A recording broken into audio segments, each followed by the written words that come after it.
every farm needs a tractor. Hi, it's Janet from my Barnyard View, and today's book, Family Reunion, is all about tractors. So let's listen. Family Reunion by Lois and J.R. Hobbs and Chris Carr, illustrated by Roy A. Bostrom. In an old shed on Bob Fowler's farm, there was a lot of old farm tractors that hadn't been used for a long, long time. Though it was warm and dry inside, there was dust all over everything, and big cobwebs hung in the corner. The tractors were all good friends. When they were alone, they talked and visited among themselves just like people do. Wally, the old Waterloo boy tractor, usually started the conversations. He liked to talk about the old times on the Fowler farm. "I was the first tractor Grandpa Fowler ever had," Wally would say proudly. "He was just a young man back in 1923 when he brought me home. I hadn't been here very long before Grandpa Fowler put me to work running the threshing machine in the oat field. He and I worked a lot of hot summer days thrashing oats. He needed lots of oats for his horses. The neighbors used to come by and watch me work. Then they would ask Grandpa Fowler if he'd bring me over to their farms and help them with their threshing. I was glad to do it." Donald, the Model D tractor, stood next to Wally. He was low and strong, with big yellow wheels with iron lugs. He had a steel seat and a beautiful set of fenders. He liked to brag about the number of acres he could plow in a day. One day, back in 1930, Grandpa Fowler started me up just as the sun was coming up, and when we quit that night, we had plowed 15 acres. I remember lots of times he would take me to the county fair to enter me in a plowing match. I won a lot of trophies for him. They are up in the big house in a nice case, he told them all. Across the way was a Model A tractor. His name was Ace. He was sleek and trim. Grandpa Fowler had let his son, Bob, run him and help with the cultivating.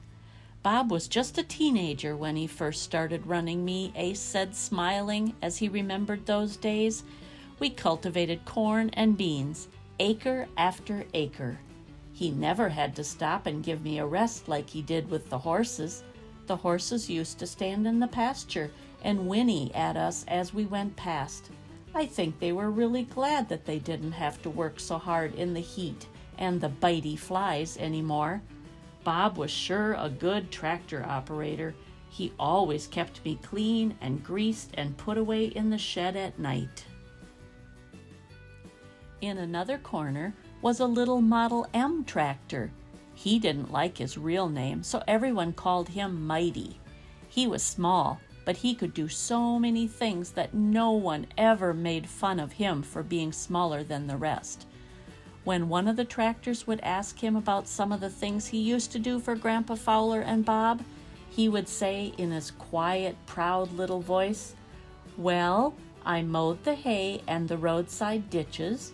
I moved lots of snow and dirt with the blade they put on the front of me. I plowed the garden for Grandpa Fowler and planted sweet corn.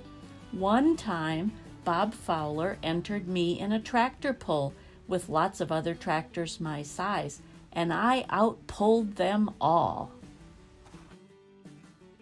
Summers and winters came and went for a lot of years. Then one day, the big door opened and let in a bright stream of sunlight. A little boy and an old man stepped in. The little boy asked, "What's in here, Grandpa?" Grandpa Fowler stood looking at all the old tractors. He remembered using them when he was a young man. "Did you really use all these old tractors, Grandpa?" the little boy asked. "I sure did, Tad. It was a long time ago. Your dad and I farmed lots of years with them. It was hard work, but they did a good job. When the new tractors came along, we just put the old-timers out here to give them a well-deserved rest. Won't we ever use them again, Grandpa?" Tad asked. You bet. Your dad and I are taking the old tractors to Waterloo, Iowa, and show them off. There's going to be a family reunion just for old tractors, but first we've got to clean them up a little, Grandpa Fowler told Tad. They sure have a lot of dust on them, Grandpa. They will look just great when we spruce them up, Grandpa Fowler said. You can help me, and if your dad says it's okay, you can go to Waterloo with us. Grandpa and Tad's dad soon came back with lots of old rags, soap and water, and paint and brushes. They washed dirt away and added a little green or yellow paint where it was needed. The old tractors began to shine and twinkle. They looked at each other with pride when they saw how good everyone looked. When they were all done, Bob Fowler backed up the semi-truck and started loading up all the tractors very carefully. They all waved goodbye to the new tractors, who weren't going. Goodbye, they hollered. We're going to Waterloo. We're going to a family reunion. At Waterloo, the old tractors looked around with amazement at all the tractors that looked just like them. There were people selling parts and toys and all sorts of interesting things. It was like a farm show and state fair rolled into one. Grandpa Fowler's tractors drew a lot of attention because they were in such good shape and so well taken care of. They were very proud when people came along and yelled, "Hey, look at these great old timers." After a few exciting days, it was time to go home. The reunion was over. All the way home, the old tractors talked about the wonderful time they had. "Do you suppose we will ever go again?" asked Mighty. Wally, who was the oldest, said, "Yes, we will probably go again sometime. It will be something to look forward to." Ace, the Model A, said, "I can't wait to tell all our friends about the things we've seen. Do you think they will believe us?" Donald, the old Model D, said, "Sure they'll believe us. If they don't, I'll make them believe it," he boasted. He was always so proud of being so strong.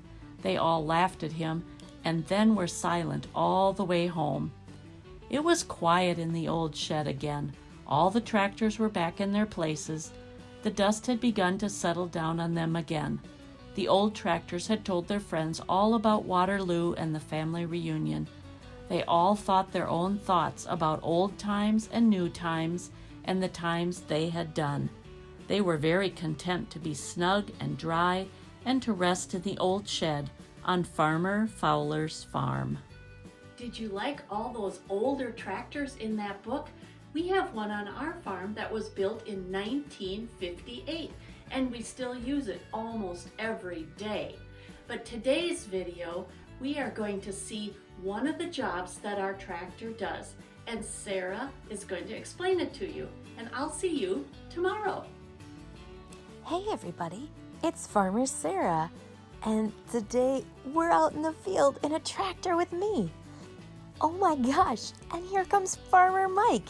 He's in a loader tractor and oh wow, we're picking up bales today. Right now, Mike is driving a loader tractor that has a bale spear on it. A bale spear goes into the center of that bale and he's able to pick it up and put it on the trailer that's hooked up to the tractor that I'm driving. Let's take a look and see what that looks like. The trailer that I'm pulling holds onto the round bales, and these round bales get stacked onto the trailer. This trailer can hold 16 bales. That sounds like a lot. 16's a big number. But this field, when we started early this morning, had 500 bales in it. We've been picking up these round bales all day long. It's a lot of work, but our cows really like it. Because when we took our field trip to the field to make these bales last time, you learned that these round bales are made out of corn stalks, and that's what our cows use to sleep on for their bed. Mike and I have been working as a team picking up bales for a long time. This is almost our 20th summer working together to help get these bales to our cows. When it's time for me to pull the tractor ahead so we can pick up more bales, Mike makes a symbol with his hand. When I need him to move one direction or the other, I make a symbol with my hand. We make a great team because our family needs to work together on our farm to get jobs done. Just like Michael filled the trailer that I'm pulling with my tractor, when we get back to our barns by our cows, it's time to unload them. All of our bales stay stacked in a neat pile. And look, we stack them kind of like a triangle, where we have 3 rows on top of each other. That way, we can make the most of the land that we have and not waste any space.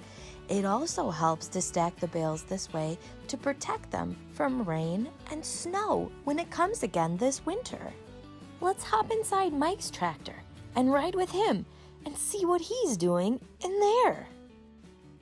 So Mike is going to line up that bale spear, put it into the center of the bale, and now he's going to gently back away from the trailer. Once he backs away from the trailer, his job is to line up with the other bales and drop that bale into its correct spot. And he nestles it in, and perfect. Great job, Farmer Mike. Then he heads back to the trailer and he does it over and over again. While he's doing this, I need to be patient. We only have 1 bale spear, and I need to wait until all those bales are unloaded and put in the pile. But how do you move that bale spear around? It seems pretty heavy. But hey, there's special levers in the tractor. Let's take a look at those. Mike has to keep his left hand on the steering wheel at all times, and his right hand is going to move to different levers. Right now, using his right hand, he's moving the bale spear. Now, his right hand is telling the tractor to go forward, and he's moving the bale spear again. Once he gets the bale dropped into the right spot, his right hand has to move again, and now he's going to go backwards. Oh, he's moving the bale spear again. It's a lot of work to do this. Mike really has to concentrate.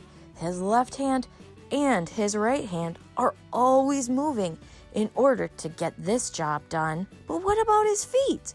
Oh my goodness. His left foot and his right foot are doing something too at the same time. All to keep those bales moving into the right spot at the right time.